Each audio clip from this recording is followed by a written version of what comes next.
paano po bang isang tao ma-violate ang isang data privacy? Pag na-violate niya ang data privacy, may criminal in nature yan. For example, na-screenshot yung mga private na information, that is criminal in nature. Ang penalty ng violation ng Data Privacy Act is 1 year to 6 years imprisonment and a fine of 500,000 pesos to 4 million pesos.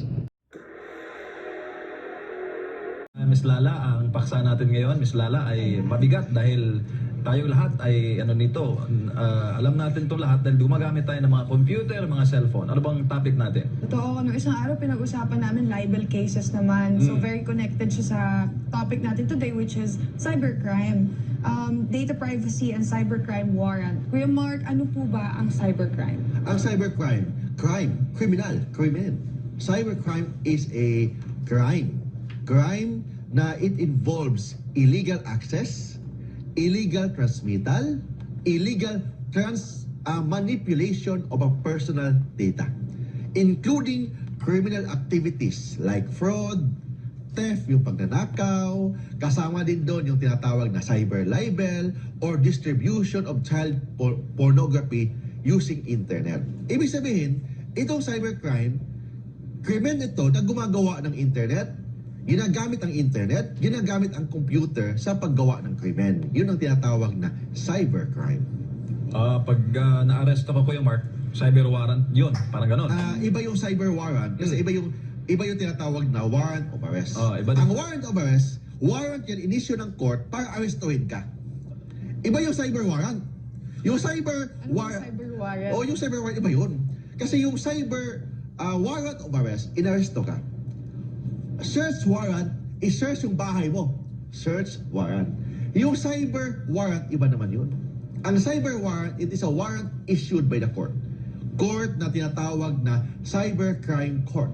Inisyo yan ng court if there's probable cause, after determination of probable cause by an applicant na nag-attach doon lahat ng application, yung mga testimony ng mga witnesses.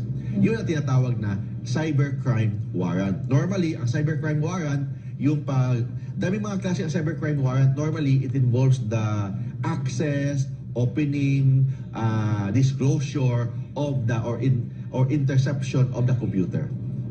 Ano po ba ang klase ng mga cybercrime warrant? Actually, Lala, there are four kinds of cybercrime warrant. Number one kind of cybercrime warrant, the cybercrime warrant to intercept. Number two, the cybercrime warrant to disclose. Third, cybercrime warrant to examine. And fourth, cybercrime warrant to search or to seize. Repeat ha, apat yan. Cybercrime warrant to intercept, cybercrime warrant to disclose, cybercrime warrant to examine, and cybercrime warrant to search or to seize a computer data. Ganun yan. Mga process. Apat. So explain natin kay Mark, yung una, yung cybercrime warrant to intercept. Ang cybercrime warrant to intercept, ito yung warrant na inisyu ng court na it allows yung mga government agencies to listen, to record, to monitor, and to survey your personal data. Your personal data meaning, pag may cybercrime warrant, pwede nang i-check yung computer mo, using your system, pwedeng i-hack yung mga Facebook mo, yung mga account mo dyan, yun tinatawag na cybercrime warrant. It means, a cybercrime warrant issued yan ng court, ang purpose is pwedeng pakinggan yung pinagsasabi mo sa Viber, sa Facebook, kung kaya sa sistema, if kaya ng system ng Pilipinas about using the technology, kung kaya, ito yung tinatawag na cybercrime warrant. Pwedeng pakinggan, pwedeng i-record, pwedeng i-surveillance, i-monitor ang activity mo sa cyberspace. Parang wiretapping, ano? Yes. Wiretapping, Iba din but yun. legally. But kailangan kumuha sila muna ng cybercrime warrant sa court. Hindi pwede na pakinggan yung activity mo sa computer, sa mga Viber, sa mga Facebook, sa mga TikTok, mga ganon. Kung hindi kumuha ang government agency ng cybercrime warrant. Siguro kay Mark, it matters on national emergency, ano? Parang national concern, yung ganon. Not necessarily national surveillance. Not necessarily national concern if yung cybercrime warrant, basta may violation ng cybercrime law. Sinasabi ko, yung tinatawag na illegal access. May nag-hack sa account mo, pwede, kung sino nag-account na yan, sinong tao na yan, access, yung transmittal, yung manipulation, including criminal activities like yung pagnanakaw through fraud, cybercrime, cyber fraud, or yung tinatawag na cyber theft, yung pagnanakaw, or cyber libel, including yung yung tinatawag na distribution of child pornography. Kailangan talaga ng cybercrime warrant ang mag-issue dyan ang court. Ano naman po ang warrant to disclose computer data? Okay. Yung warrant to disclose computer data, kailangan, for example, yung court mag-issue ng cybercrime warrant to disclose sa isang government, that's government, like for example, sa isang tinatawag na telecommunication company para makita yung mga numbers doon. Ganon. Cybercrime warrant to disclose. It means to reveal the confidential information. Pag na-issue kasi yung cybercrime warrant to disclose, within 72 hours, kailangan ipalabas na yung mga confidential information. Otherwise, pwede sila maging liable ng contempt of court. Yung warrant to examine naman, Kuya Mark, yung examine to computer data. I-examine mo yung cyber data ng isang tao, personal data ng isang tao. Kailangan i-open yung account mo. Tingnan dyan. Hindi pwede i-open yung account mo, Facebook mo, YouTube mo, yung mga emails mo without a cybercrime warrant to examine. Hindi pwede na pilitin ka ng isang police, isang NBI agent na i-open yung email mo kasi may tinatawag tayong data privacy. So hindi pwede i-open yung account na yan. Kahit mga messenger mo, hindi pwede pilitin ka i-open yan except if there is a cybercrime warrant to examine. Pa-check yung mga personal data mo sa system or sa computer. Kadalasan ginagawa yan, Kuya Mark, sa mga scammer, ano? Mga scam, or in fact, kahit yung mga nagpo-post sa mga fake accounts. So, pag may cybercrime warrant to examine, pwede ma-check yan. Sa mga, lalo na paano natin i-monitor na yung tao na yan, siya talagang owner ng isang fake account, yung mga troll farms, mga ganon. So, cybercrime warrant to examine. Ito yung batas laban sa mga troll, Kuya Mark. Kasama yun. Napakarami. Related to kasi cybercrime warrant. It means yung cybercrime warrant, hindi pwede kasi, ang purpose kasi dito, MJ, hindi basta-basta tingnan ang email mo, ang messenger mo ng isang government agency like police, NBI. Hindi pwedeng basta-basta i-open yan without a cybercrime warrant. So ito na tinatawag na cybercrime warrant to examine. Ito si Miss Lala, maraming mga trolls, di ba? Napakadami. Tinitroll. Sa SMNI, marami din. Mga nagko-comments na mga hindi naman parang account ng tao yun. Alam mo yung mga walang profile pictures, malalaman mo naman yan eh. Ay, may mga tanong tayo ngayon sa Ating text comments line natin ngayon. From Sander Z, good morning Mr. Chair, attorney. chair. Ayan. Data Privacy Act number, ano po ang data privacy right na naka-indicate? Okay. May mga data privacy right. Okay, yung data privacy right, di ba for example, mag-open ka ng mga website. Example, mag-open ka ng website. Example, banking system. Di ba? O may online banking. May mga pwede kang mag-log doon yung lahat ng mga personal data mo. But ano yung karapatan mo bilang isang user ng website? Bilang isang user ng isang computer system.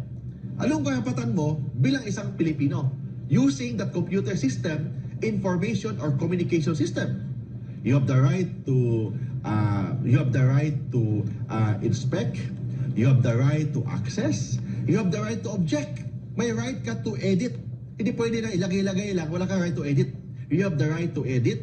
And kung may violation sa data privacy mo, you have the right to demand for damages. Oh, yun yan. Since natakal natin kanina yung to intercept, disclose, ano naman po ang warrant to search, seize, at examine computer data? Ang warrant, cybercrime warrant to search or to seize, ibig sabihin doon, kunin yung system mo. Kailangan kunin ang system mo, may control na ang government agency sa email mo. Cybercrime warrant to seize.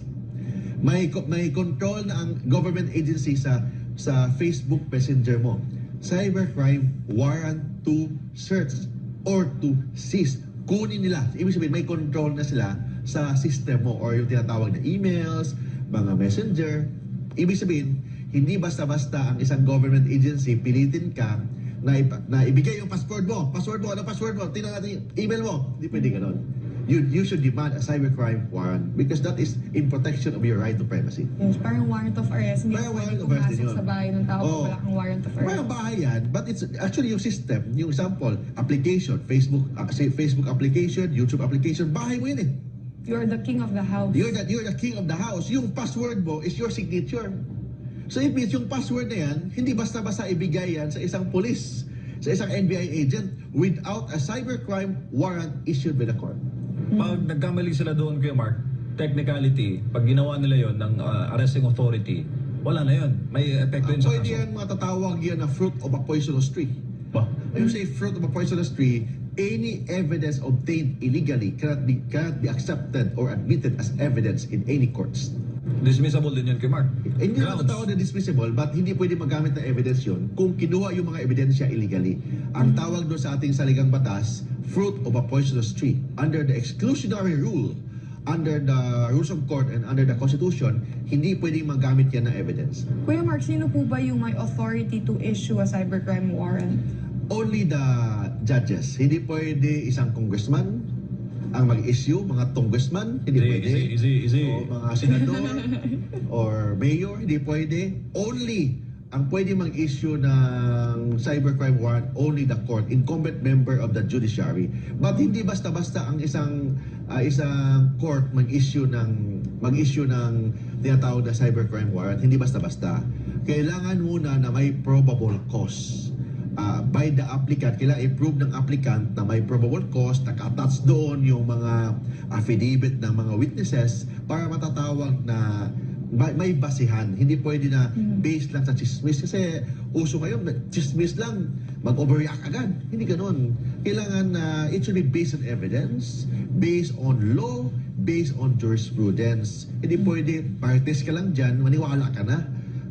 Chismis lang doon, chismis lang dyan, maniwala ka na. That's why in the cybercrime warrant, it should be based only on the probable cause. The court of justice or the member of the judiciary can only issue a cybercrime warrant if there is a probable cause. Paano yung validity, Kuya Mark, ng cybercrime warrant? Ang cybercrime warrant, from the issuance na cybercrime warrant, valid only for 10 days. Then, pwedeng i-extend ng another 10 days if there's justifiable reason. So, hindi siya pwede na for life yung cybercrime warrant. Ang cybercrime warrant, 10 days lang yan. After that, wala nang validity yan. So, but of course, the applicant can request for another extension of another 10 days. Parang itong clause na ito, Kuya Mark, sa batas, parang kasama rin to sa anti-terror law, ano? Kasi it involves spying on individuals, lalo na pag pinagduduhan kang terorista. O parang ganun. So, para mag-apply ka ng cybercrime warrant, hindi basta-basta na kunin lang yung system mo, yung mga emails mo, mga password mo, dyan, hindi pwede basta-basta kunin. Kasi we have the right to privacy. And of course, we need to respect the state or any government agency should respect the constitutional right of every individual. Maakusado ka man, ma-private person ka man, maabogado ka man, may right na may tinatawag tayong constitutional right. And it should be respected. Right? Kasi ang right kasi na isang tao kasamang MJ, kasamang Lala, kung yan, kailangan, that is one of the protection or one of the regulation on the power of the state. Kasi ang ating gobyerno very powerful. So paano natin i-control yung power ng ating government? Through the Bill of Rights that every citizen, through the constitutional right, including the United Nations rights sa human being as under the human rights doctrine or human rights declaration. Nakalagay doon hindi lang sa ating saligang batas but it is a United Nations and international law to protect the rights of every individual. Pero paano naman po ba magiging subjected ang isang tao sa cybercrime warrant? Ang cybercrime warrant, may tinatawag, masubject siya sa cybercrime warrant, kailangan specific yan. When you say cybercrime warrant, hindi pwede na general warrant. Specific yan. Si Juan de la Cruz na nakatira sa number 71 San Pedro Street, ano yan, Katbalugan, Samar. Isa po nakalagay doon. Ibig sabihin, very clear ang sinong tao na yan. And ano yung mga email na i-open, ano yung mga account na i-open, it should be specific. Hindi pwede ang natatawag na general warrant. Bawal yan, it's unconstitutional. Very clear, nakalagay po sa ating saligang batas na a warrant should be specific. A warrant should be, hindi pwedeng general warrant because a general warrant is considered unconstitutional. On to, ano ba? Commercial break or on to our next topic? Mamayat pa tayo. On to our next topic ay, of course, what is Data Privacy Act? Ang itong Data Privacy Act, ito yung mga batas ito to protect the personal data of every individual in the information and in the information and communication system ng gobyerno or even private organization. Ibig sabihin, yung personal data ng isang tao, kailangan i-protect. Ito ang tinatawag na Data Privacy Act. Batas ito to protect the personal data ng isang tao. Ano yung personal data? Like for example, mag-open ka ng online banking. Ilagay mo lahat ng mga nakalagay doon, ang pangalan mo, anong address mo, anong number mo, sinong asawa mo, saan ka nakatira, o yan, anong income mo nakalagay doon sa banking system, mga account numbers mo, ilagay mo doon lahat, mga telephone numbers mo, that is your personal data. Kailangan i-protect yan in a banking system. Like for example, in the government. For example, mag-open ka ng mga account sa government, mga government organizations, nilagay mo pangalan mo. Example, kumuha ka ng birth certificate. Online na ngayon sa PSA, Philippine Statistics Office. Ilagay mo doon pangalan mo, anong pangalan ng nanay mo, pangalan ng tatay mo. Those are private data. And it should be protected. Your private data should be protected in the computer system, government man yan, or private institution or private organization. Ano naman po ba ang purpose ng Data Privacy Act? Ang purpose ng yung tinatawag na data privacy, ang purpose ng data privacy is to protect privacy of every individual. Yung privacy kasi, MJ, Lala, is very sacred yan. Lalo na sa mga private individual. Don't forget, iba ang right to privacy sa private individual, iba ang right to privacy sa public individual. Kailangan yan i-define. Ano yung right to privacy ng isang public individual and private individual? For example, artista. Sige Kuya Mark. Ang ano mo? artista, celebrity, including yung tinatawag ng mga public officials, they should not be on your skin. Very clear yan. Okay, we need to relate this kasi kung natamaan kayo, kasi this is our topic. Ang tinatawag na right to privacy sa government officials, mga celebrity, they should not be on your skin. Why? Because being a public official or being a celebrity, Public figure. you are subject to public consumption. Magkaiba. You are subject to public consumption. Ibig sabihin, kung nasa gobyerno ka man, empleyado ka man, official ka man yan, pag-usapan ka talaga, lalo na in the performance of your governmental function or in public figure, in the performance of you being a public figure, pag-usapan ka talaga. So, you cannot demand the right to privacy like that of a private individual. Compare that to a government official or a celebrity or a public figure. Iba yun.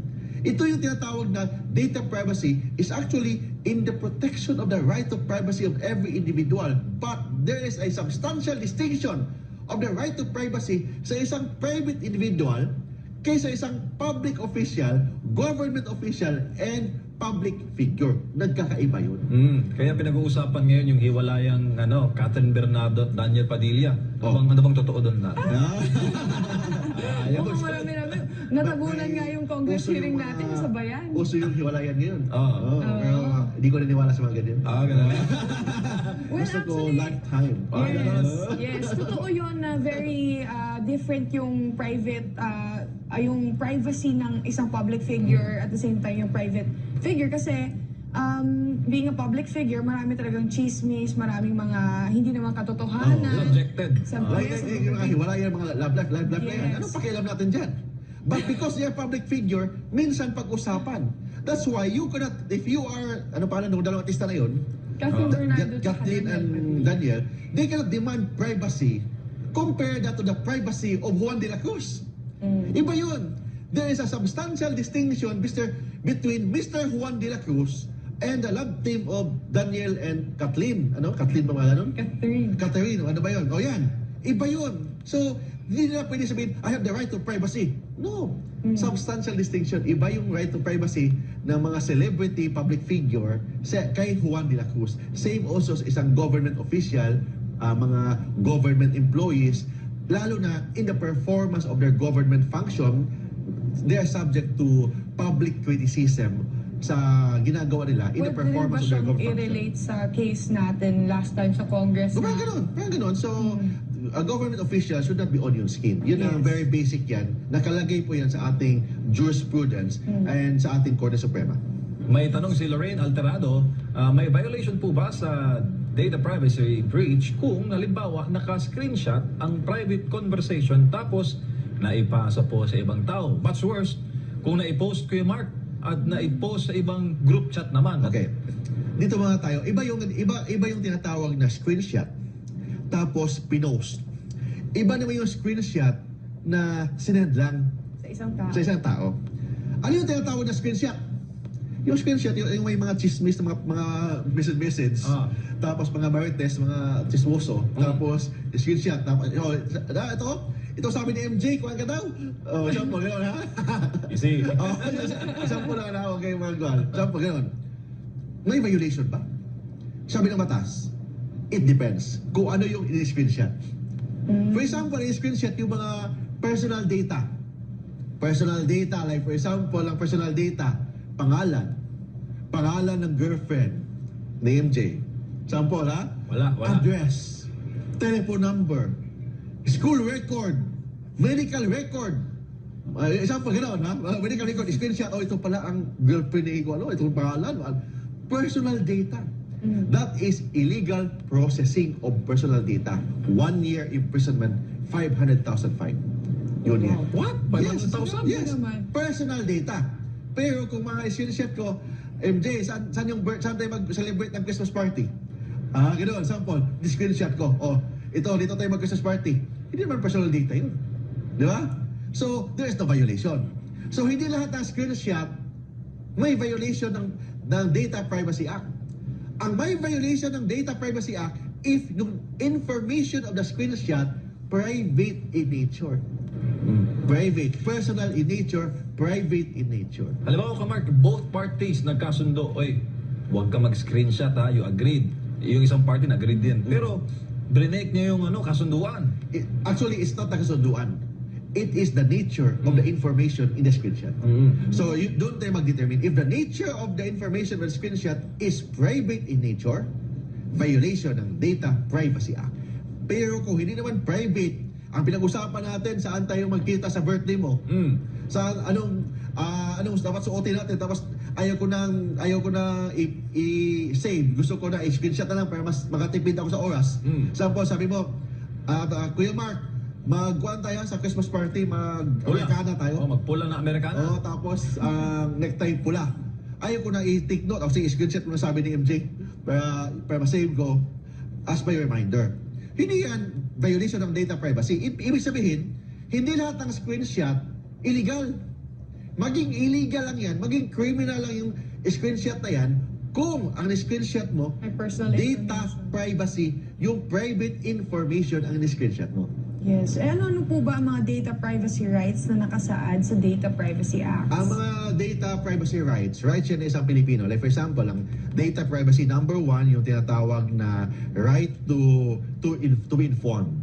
Kailangan, for example, mag-login ka sa computer, kailangan alam mo ano yung mga consequences sa pag-login mo dyan. Right to be informed. Right to have access of your data. Hindi pwede na wala kang access of your data privacy. For example, yung banking system, wala kang access doon. Ano pwede yan? Kasi data privacy, you have the right to access, you have the right to edit. Kung ano yung gusto mo ilagay doon, baka i-correct mo lang yung pangalan mo. Kasi, for example, may asawa ka na. Gusto mong baguhin ang apelyido mo doon. Sa data privacy mo sa computer system o sa tinatawag na banking system, i-edit mo. Edit mo. You have the right to edit. And you have the right to give consent. Hindi pwede na basta-basta ka na mag-log in doon. You have the right to give consent. And in case there's a violation of your data privacy, you can have the right to demand for damages. Alright, mga kababayan, standby lamang po kayo, lalo po yung mga nanonood sa ating social media stream dahil marami pang mga tanong at mga paliwanag ang ibibigay dito lamang sa Pinoy Legal Minds.